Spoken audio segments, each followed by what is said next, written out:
Hello everyone, warm greetings from Bright Future. We are a non-profit working with the underprivileged children and youth in Mumbai as well as other cities in Pan India. We connect their education to employment and later on for entrepreneurship development. We believe in diversity and inclusion in all our programs as well as in our daily lives. And thus, we humbly present to you our first podcast, Zamini Hakikat. This is a space where we dive into insightful conversations with thought leaders and young individuals where they share with us their lives and a lot of learnings. I am your host, Dr. Suparna Vasudev, and I have here with me Dr. Salma Khan, our very distinguished guest today. Thank you, Salma ma'am. आप हमारे first podcast episode में आए. हमें खुशी है कि आप हमारे साथ हो. Thanks for invite me. और जब मैं कांच थी तो चूकती थी, जब मैं कांच थी तो चूकती थी, जब मैं दर्पण बन गई तो लोग मुझे देखने लगे। Hi, this is doctor Salma Khan. I am a panelist in Lok Adalat also. I am founder of Kinnarma trust और हमारी किन्नरमा ट्रस्ट किन्नरों को मूलभूत अधिकार दिलाने के लिए कार्यरत है मुंबई घाट कोपर इधर। थैंक यू मैम, ये बहुत इंस्पिरेशनल है हमारे लिए. And bright future as a community development organisation हम युवाओं के साथ काम करते हैं, जहाँ पे हमने इस साल से ट्रांसजेंडर पीपल के साथ भी काम करना शुरू किया है. और उसी दौरान मैं अपना एक छोटा क्वेश्चन पूछना चाहती हूँ आपसे कि आपकी प्रेरणा क्या थी किन्नरमा ट्रस्ट शुरू करने की.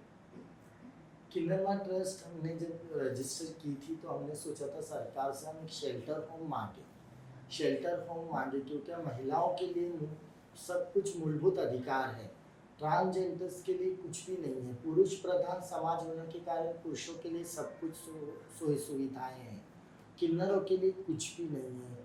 तो हमने सोचा था कि किन्नरमा ट्रस्ट हम रजिस्टर करके और हम सरकार से एक शेल्टर होम मांगेंगे जहाँ पे हम उनके एजुकेशन के लिए, उनके रहने के लिए, क्योंकि किन्नरों का ऐसे होता है जब तक वो जवान होते हैं तब तक वो नाचते गाते हैं, जब वो बूढ़े हो जाते हैं तो उनको देखने के लिए कोई भी नहीं होता है. We are so inspired. आपने कितना हार्ड वर्क एंड चैलेंजेस को फेस करके आपने किन्नरमा ट्रस्ट को शुरू किया है.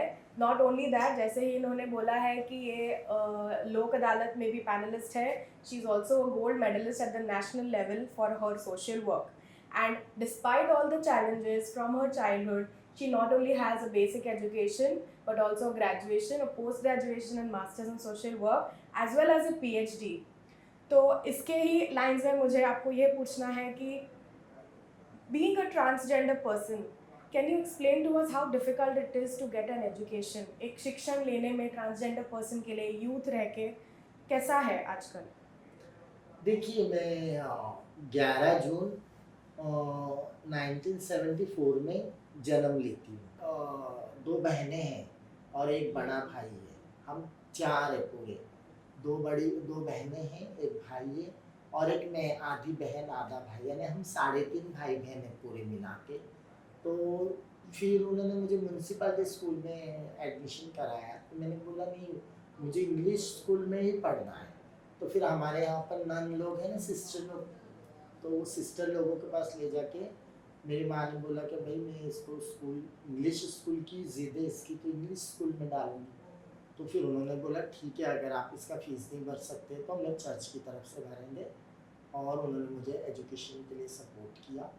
और मेरे बहुत ज़्यादा फ्रेंड्स भी नहीं थे, मेरे बहुत ज़्यादा दोस्त भी नहीं थे और मैं बहुत ज़्यादा खेलने कूदने वालों में से बच्चा नहीं थी. और मैं बहुत सहमी घर में रहती थी, अपनी पढ़ाई पे फोकस करती थी. मुझे कुकिंग का शौक़ था बचपन से, स्टिचिंग का शौक़ था बचपन से. फिर स्कूल गई मैं और इंग्लिश स्कूल में जाके पढ़ने लगी. तो जब तक 4th 5th में थी तब तक तो इतना नहीं पता चला, लेकिन जब मैं 7th 8th 9th में आने लगी तब तक मेरे अंदर की औरत खुल के आने लगी. जो अंदर हमारे एक अंदर औरत होती है वो खुल के ऐसे में हंसने लगी. तो सब मुझे टीजिंग करने लगे, बुलिंग करने लगे स्कूल में कि ये तो हिचड़ा है, ये तो छक्का है, ये तो बायला है, ये तो ऐसा है. तो फिर एसएससी के बाद में मैंने स्कूल छोड़ दिया ये सब चीज़ों को लेके. तो सिस्टर्स मेरे पास आई, मुझे ढूंढती हुई आई और बोले सलमा तुम ऐसे स्कूल क्यों छोड़ दी। तो मैं बोली जब तब तक तो मैं साड़ी वगैरह पहन के पूरी एकदम खुल के उड़ान भर रही थी, अपनी ज़िंदगी को खुल के जी रही थी। जैसी मैं हूँ वैसी मैं दिखना चाहती थी, जैसी मैं हूँ मैं वैसी रहना चाहती थी। तो फिर सिस्टर ने कहा, मैं बोली सब छेड़ते हैं मुझे, टीज़ करते हैं मुझे, बुलिंग करते हैं मुझे, रैगिंग करते हैं स्कूल में, मुझे नहीं अच्छा लगता है। तो बोली छोड़ ये सब चीज़ों को, छोड़ पढ़ाई पे फोकस दे। और इसके कारण पढ़ाई पे ध्यान दे, और तू साड़ी पहन के या लड़कियों के कपड़ों में पढ़ना चाहती तू वैसे पढ़, लेकिन तू पढ़ने के बाद में तेरे समाज के लिए तू मार्गदर्शक बन सकती है। कितना इंस्पायरिंग है एंड कितना अच्छा लगा सुन के कि आपके माँ बाप से आपने वो वैल्यूज़ लेके आप आज तक यहाँ खड़े हो। हम अपने ब्राइट फ्यूचर के काम में बहुत मायने रखते हैं कि parents are very involve with the youth in their education and employment. Parents के ज़रिए ही यूथ अपने बहुत इंपॉर्टेंट डिसीजंस लेते हैं लाइफ में। इसके लिए हम अपने काम में ऐसा रखते हैं कि मीटिंग्स रखते हैं, वर्कशॉप्स रखते हैं पेरेंट्स के साथ, ताकि जो भी डिसीजन लेना है यूथ को, युवाओं को अपने लाइफ के बारे में, वो पेरेंट्स के साथ ले। तो इसके बारे में आपको आप क्या कह सकते हैं कि ट्रांसजेंडर कम्युनिटी में पेरेंटल इन्वॉल्वमेंट कैसे इम्प्रूव कर सकते हैं हम? हमारे कम्युनिटी में पेरेंट्स जब एक्सेप्ट ही नहीं करते हैं, जब हम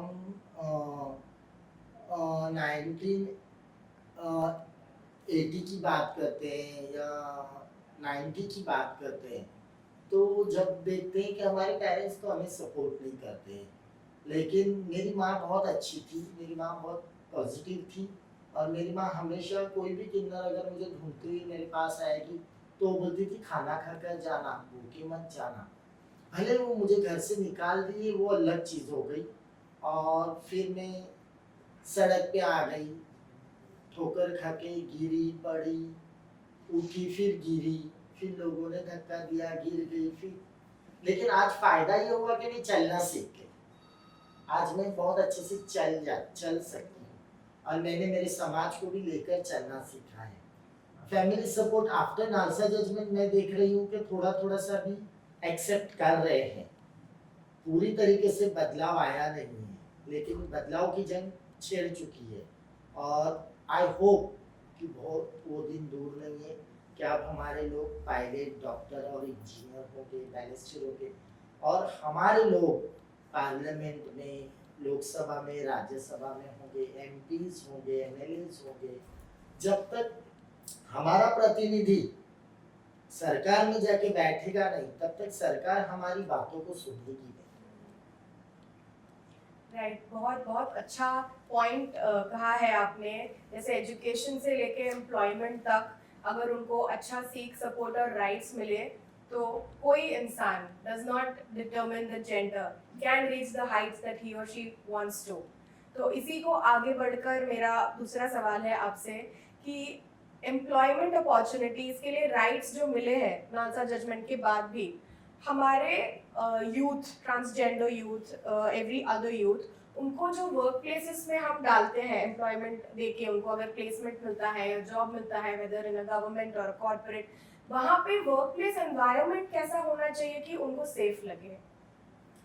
देखिए, आप हमको जॉब दे रहे हैं तो आप हम लोगों पे दया और सहानुभूति दिखाई नहीं दे रहे हैं, आप हमसे काम करवा रहे हो, हमारा एजुकेशन देखकर आप हमको जॉब दे रहे हो। अब जैसे एग्जाम्पल मैं आपको बताती हूँ, मेरी श्रेया रेड्डी है और आप लोग जानते ही है उसको। तो मेरी श्रेया रेड्डी जो है वो बार्कलेज बैंक में काम करती है, ब्रिटिश के बैंक में काम करती है, और वो फर्स्ट क्लास के ट्रेन में जब आती है तो फर्स्ट क्लास के ट्रेन में उसके पास पास है, लेकिन वो ट्रेन में आती है तो औरत लोग, महिला लोग उसको बोलते हैं कि तुम ट्रेन में नहीं सफ़र कर सकती, तुम ऐसे नहीं कर सकती, उसको उसकी मोबाइल छीने, उसको धक्का मार रहे। उन्होंने सोचा एक आम किन्नर ट्रेन में ट्रैवल कर रही है। फिर थाना स्टेशन पे पुलिस आती है कि फिर वो औरत के लिए बात होती है, तो जब वो पुलिस आती है तो पुलिस से दोनों की सुनना चाहिए। तो पुलिस ने सोचा किन्नर है, एक ट्रेन में ऐसा फर्स्ट क्लास में क्यों आ गया। तो फिर उसको पूछा कि भाई तुम्हारा टिकट है क्या, तो वो बोली सर मेरा पास है, सर मैं बाकलेस में काम करती हूँ और मैं इतना बड़े जगह जॉब करती हूँ, मेरा लैपटॉप वगैरह आप देखो और ये मेरे साथ मिसबिहेव कर रही है, तो आप तो मेरी कंप्लेन लो इसके अगेंस्ट, क्या how she behave with me like this. तो फिर उन्होंने बोला जाने दो, वो भी गवर्नमेंट एम्प्लॉय है और छोटे से जॉब पे है। पुलिस वाले ने मुझसे पूछा था कि भाई आपके समाज के लोग हैं, आप इनको गृह उद्योग क्यों नहीं सिखाती है, आप इनको अचार पापड़ बनाने क्यों नहीं सिखाती है, आप इनको स्टिचिंग कंप्यूटर क्लासेस क्यों नहीं सिखाती है। तो मैंने कहा देखो हम अचार पापड़ तो बनाएंगे, लेकिन हम नेवी को और पुलिस को ये सेल करेंगे, आपको लेना पड़ेगा। तो बोला नहीं नहीं हम लोग कैसे खाएंगे, तुम लोग क्या बात कर रहे हो, तुम लोग कैसे हम लोग खा सकते हैं। तो अरे हम लोग आपसे भी ज्यादा हाइजेनिक रहते हैं, हम आपसे भी अच्छा खाना बनाना जानते हैं। अब आपके मन में एक तरफ तो आप बात करते हो स्वच्छ भारत की, जब तक आपके मन में स्वच्छता नहीं होगी, विचारों में स्वच्छता नहीं होगी, तब तक पूरी तरीके से भारत स्वच्छ नहीं होगा। Definitely I completely agree. इन्होंने जो भी पॉइंट्स बोले हैं कि जितने अपॉर्चुनिटीज मिलते हैं उतने ही चैलेंजेस आ रहे हैं उनको काम करने के लिए।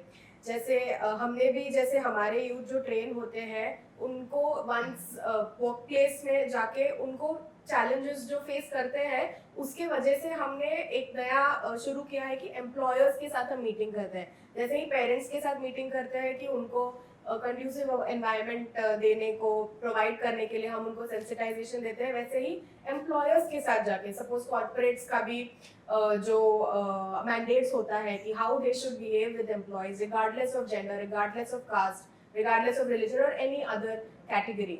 ऐसे इसमें आपका क्या कंट्रीब्यूशन, आपको क्या लगता है कि एम्प्लॉयर्स अपने तरफ से क्या अलग करें कि उनको सेफ लगे एट द वर्क प्लेसेस? देखो समाज से तो हम लोगों को अलग कर रखा है आप लोगों ने, अब अलग क्या होना चाहिए कि हम लोगों को आप एक्सेप्ट करो, आप हम लोगों को समझो और हमारे ऊपर दया और सहानुभूति करके हमें बिचारी मत बनाओ, हमें बिचारी मत बनाओ, हमारे अधिकारों पे बात करो, आप हमारे हकों की बात करो।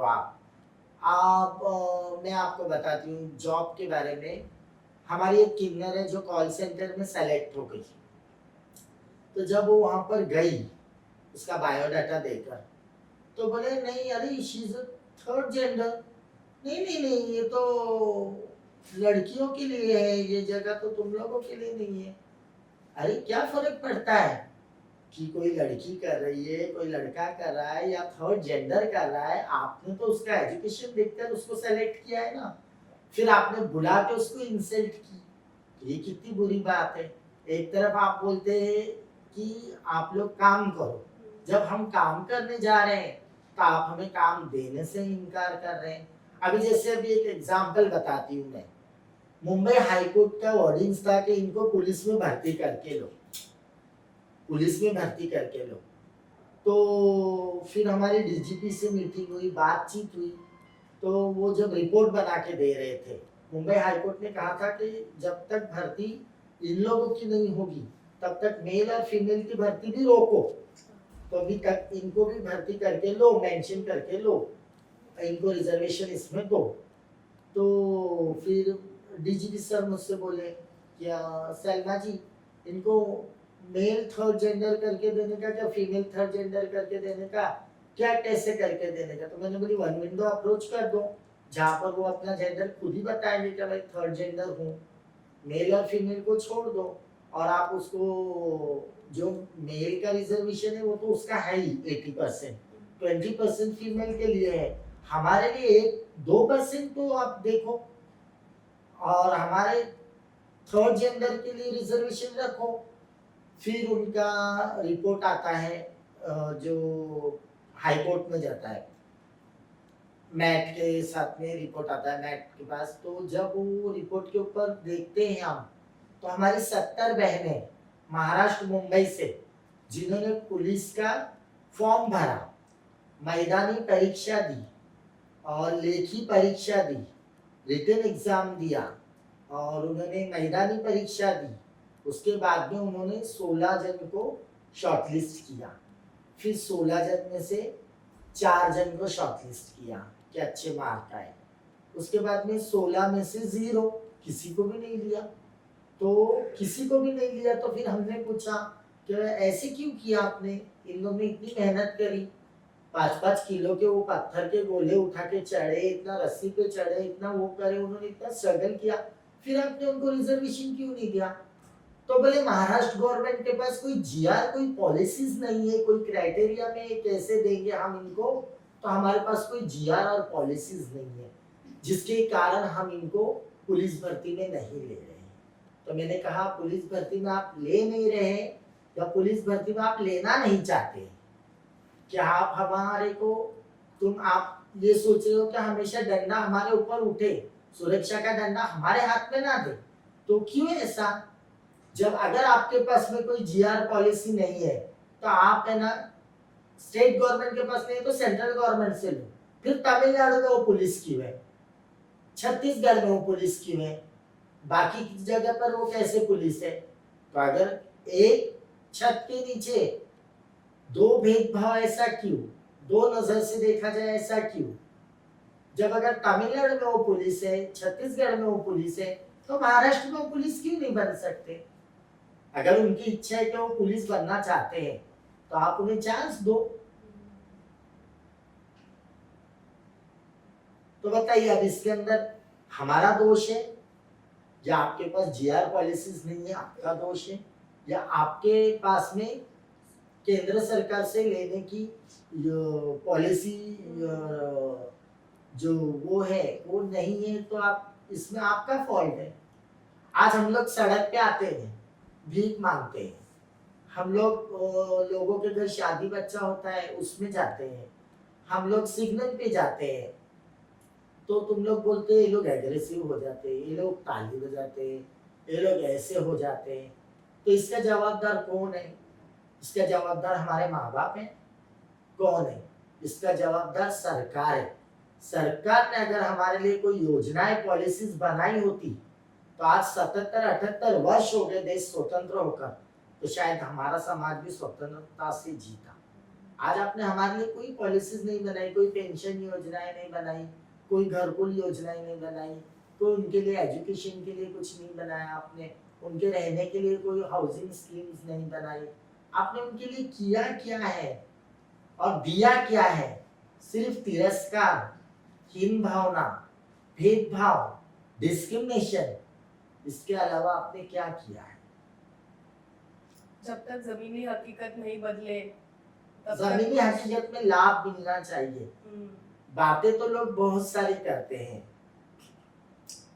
अभी क्या बोलूं मैं आपके चैनल के माध्यम से कि हम किसी मिनिस्टर को मिलने को गए, फूलों का गुच्छा लेकर गए कि भाई आपसे मिलने को आए हैं, तो उनके असिस्टेंट को उन्होंने धीरे से कहा, हमने सुन लिया, बोले छक्कड़ लोग को किसने बुलाया? छक्कड़ लोग इधर कैसा है? देखे नहीं टाइम टेबल, छक्कड़ लोग इधर कैसा है? हम लोगों को बहुत अंदर से दर्द हुआ, लेकिन हमने फिर भी फूलों का गुलदस्ता दिया, हाय सर नमस्ते, हाँ हाँ आना आना, आते रहना आते रहना। It means you go. They don't want us there. They don't want to do anything on the ground.